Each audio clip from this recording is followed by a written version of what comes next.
As a huge fan of Dark Souls and FromSoftware, it should come as no surprise that Bloodborne was one of my most anticipated titles of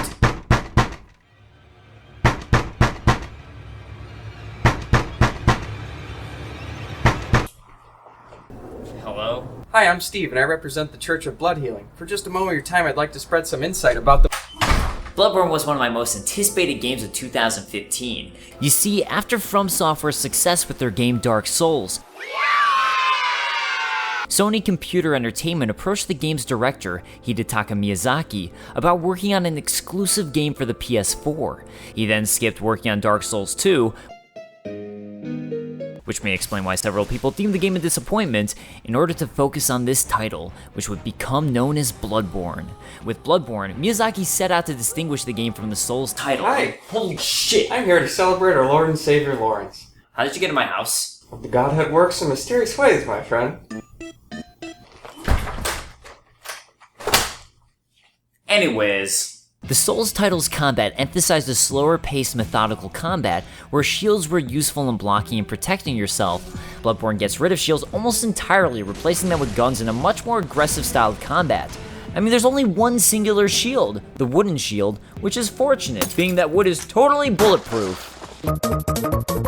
So how did this impact gameplay, and was it positive or negative? Join the Church of Blood!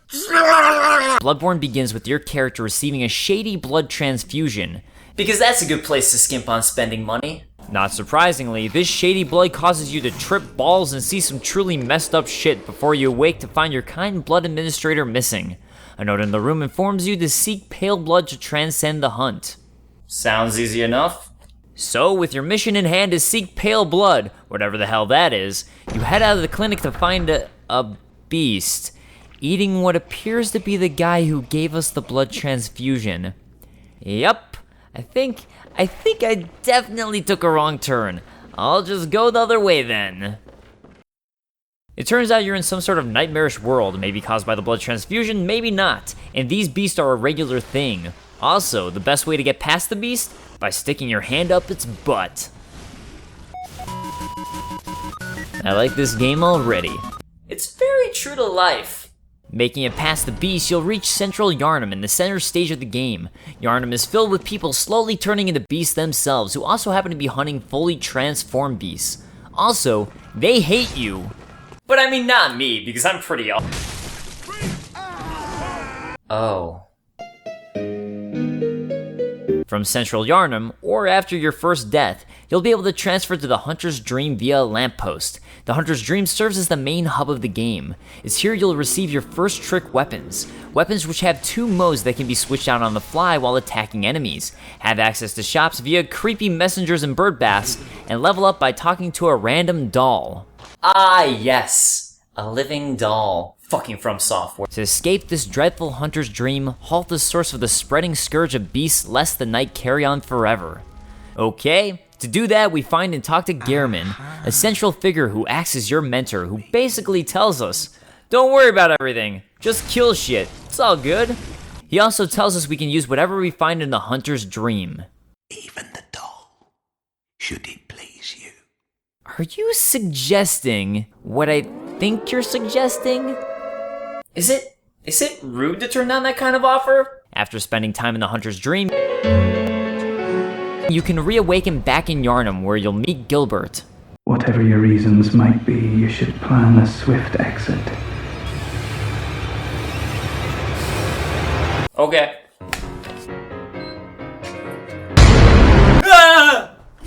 Gilbert also informs you that he doesn't know what pale blood is, but you should probably look for the Healing Church, who controls all blood administration. In other words, everybody in town has been sharing the Healing Church's blood with each other, hence the title of the game. Traveling through Yharnam to find this Healing Church will force you to battle with the various Yharnamites and learn just how important it is to be aggressive in Bloodborne. Bloodborne follows the same methodical combat of the previous Souls games, where anticipating and timing your attacks based on your enemies are of the utmost importance. Yet with the lack of a shield, aggression and foresight become the most important factors.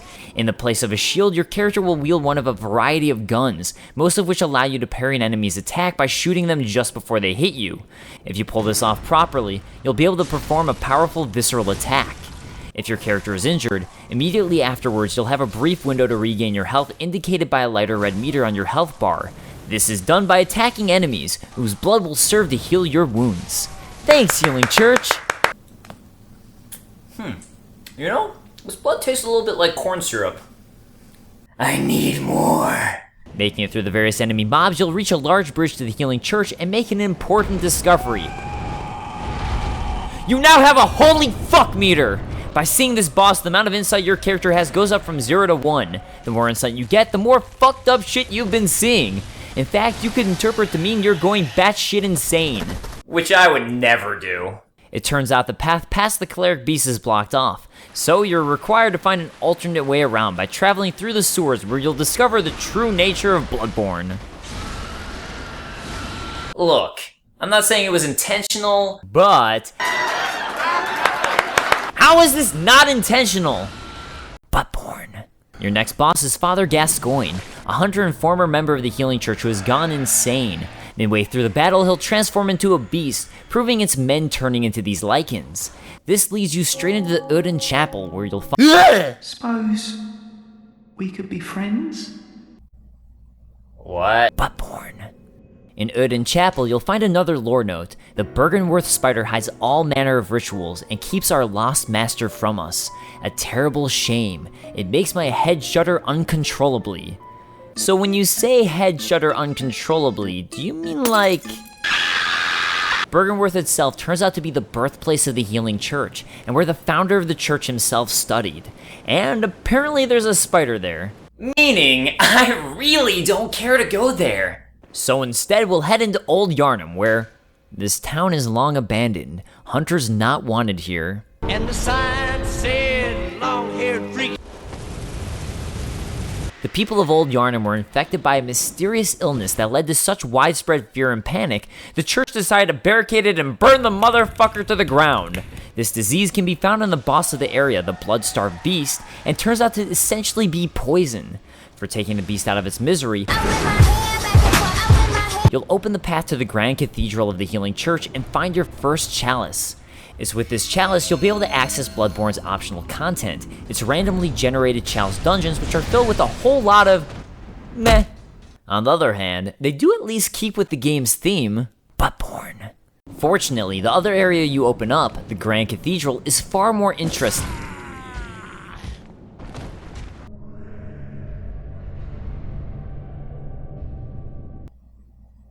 Oh? Okay then. Apparently if a kidnapper kills you, he captures you and takes you to Yahar'gul, the pirate city, which is probably filled to the brim with pirates. And also these guys. Yup, that's a cage on his head. But I feel like I've seen this before. There's gotta be somewhere. Close enough. I'm just ahead of the curve. Fun note about Yahar'gul, this is what their statues are! Question, why would anyone live here? And I'm out.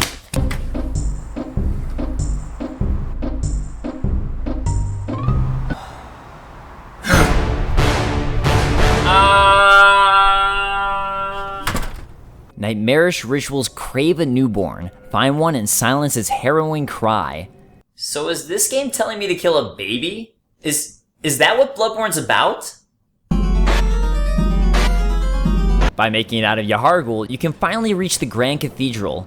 Ah yes, the Grand Cathedral, the cornerstone of the Healing Church and home to Son of a bitch! heir to the ritual of blood, purveyor of ministration. Place your hand on the altar's sacred covering and inscribe Master Lawrence's adage upon your flesh. Well, I would if there wasn't this random girl in my way. Hey, you! Get out of my way!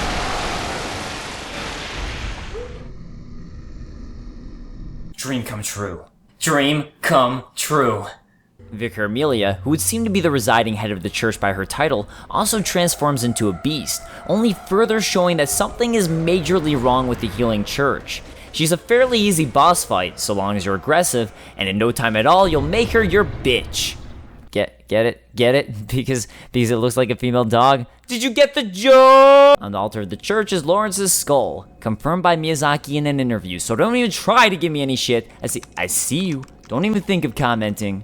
So, like a completely rational, insane person, you touch Lawrence's glowing skull, which will send you into a fever dream. Here you'll see Lawrence's memory of leaving Bergenworth and his master, or colleague, Willem, in order to use blood to start the healing church despite Willem's protests, and learn the adage, fear the old blood.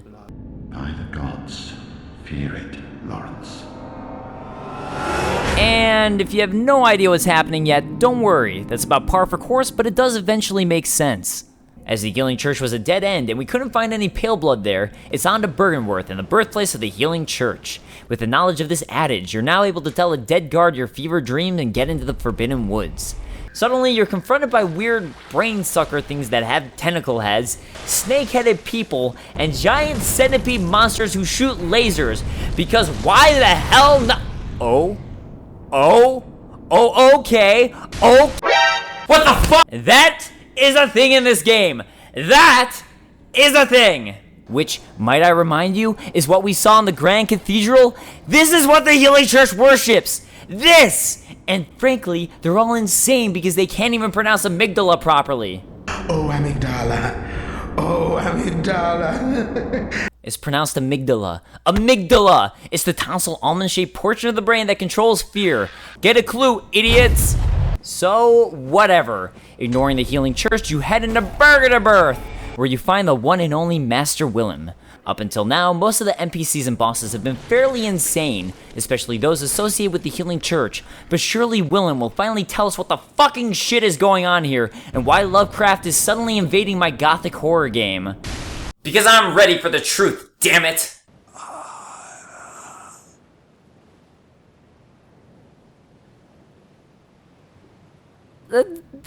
That's it?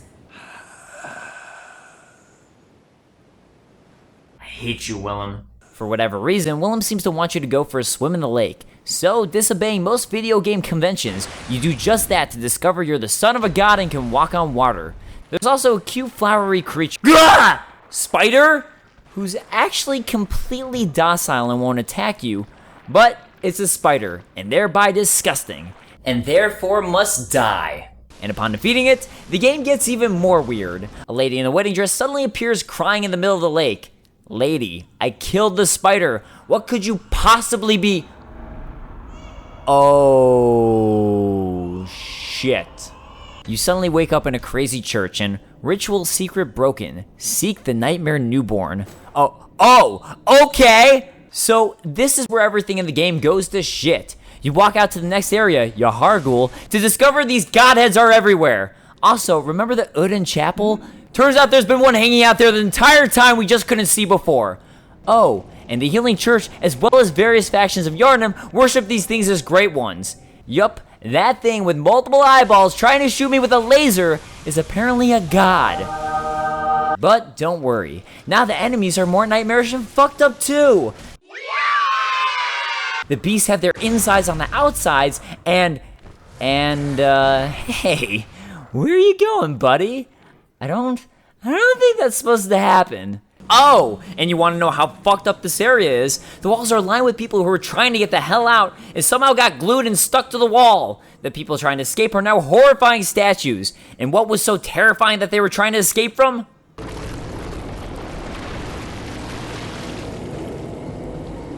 Yup, I'm done. I quit. I just. No!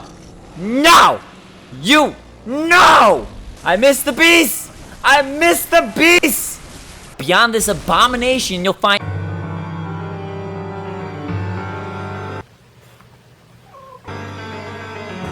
It turns out this is the School of Mensis. They're part of the upper echelon of the church and thought to seek contact with the Great Ones by using a newborn baby. That baby being the baby of the ghost lady we found on the lake, who seems to have had the child ripped out of her. They then conducted a ritual to meet with the Great Ones in the realm of dreams, and, well, frankly, it worked. This is what is causing the blood moon to be so close to the earth, and what's causing everyone to turn into beasts. Also, by touching them, you're immediately transported into the dreaming world, where a portion of Bergenworth seems to remain, and what is connected to both the Nightmare of Mensis and Nightmare Frontier. Being the Nightmare of Mensis is what the Nightmare Ritual is created, this is where we're off to, where you'll find the Lauren Silver Beasts who spit fire and who have parasites coming out of their bodies. Great! You know what, Dave? What, me? I feel like this game is missing something. Oh? Slugs coming out of dead enemies' bodies. The Nightmare of Mensis also has Sauron's eye looming down on you, trying to cause frenzy, which it turns out is a giant brain lined with eyeballs and composed of messengers. Eventually, you'll fight Mikolash, the host of the Nightmare and who would seem to be the leader of the School of Mensis. In defeating him, you'll eventually reach Murgo's wet nurse, who's taking care of the baby, which we need to slay in order to end this nightmare and stop the Blood Moon from killing everybody. So yes, the plot of this game was to kill a baby. But hey, we stopped the moon, which basically means we fulfilled the hunt. I mean, I don't know what pale blood is, but time to triumphantly return to the hunter's dream to find it's all on fire. Gammon awaits you at the foot of the great tree. Bad, Gehrman, bad! No! Before heading to Gehrman, it's worth noting 2 more optional areas are also available, one of which is the Upper Cathedral Ward, where you'll discover the other upper echelon of the church, the choir, find the make contact gesture so you can contact the Great Ones, which actually works on the brain of Mensis, and discover just how messed up everything is, as there's a cosmic Great One, Abriatus, literally right underneath the Healing Church's Great Cathedral. Meanwhile, my favorite portion of the game, Cainhurst, also happens to be optional and involves you traveling to a haunted castle where a war amongst the Healing Church's overzealous executioners and the noble, over-pompous Vilebloods has caused nothing but ghosts and gargoyles to exist in the castle, along with their statues and sigil. Ah yes, the noble Cainhurst sigil, the roaring gargoyle with a jester penis.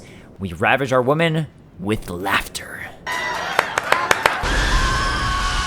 With the optional content out of the way, minus the Chalice dungeons, which you can just skip those, it's time to talk to Gehrman, who offers to kill us in the Hunter's Dream. Gehrman, I appreciate the offer. It's awfully kind of you to ask, but I think I'm gonna have to say no. Oh, it doesn't matter.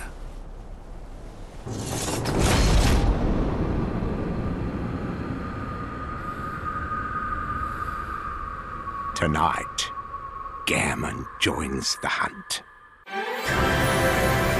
Gehrman himself serves as a great boss fight as you're fighting the character who's essentially your mentor. He has the same basic style of fighting as your character, but with various advanced techniques. If you manage to defeat him, you'll have completed your quest of ending Mensis' nightmarish ritual and save your own skin.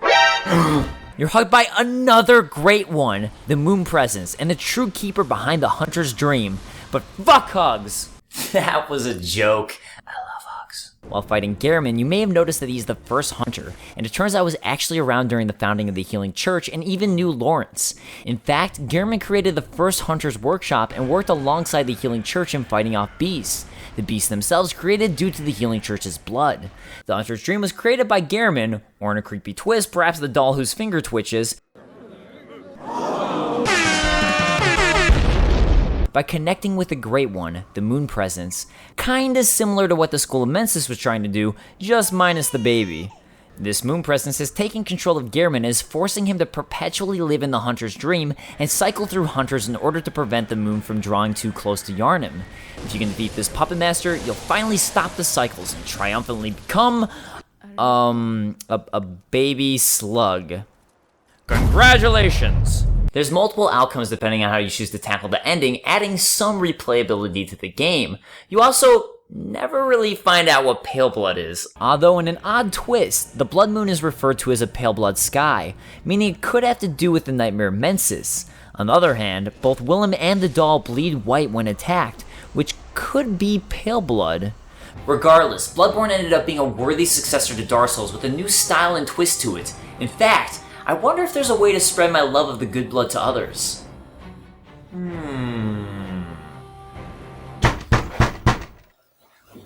Who could that be? Ah, damn it.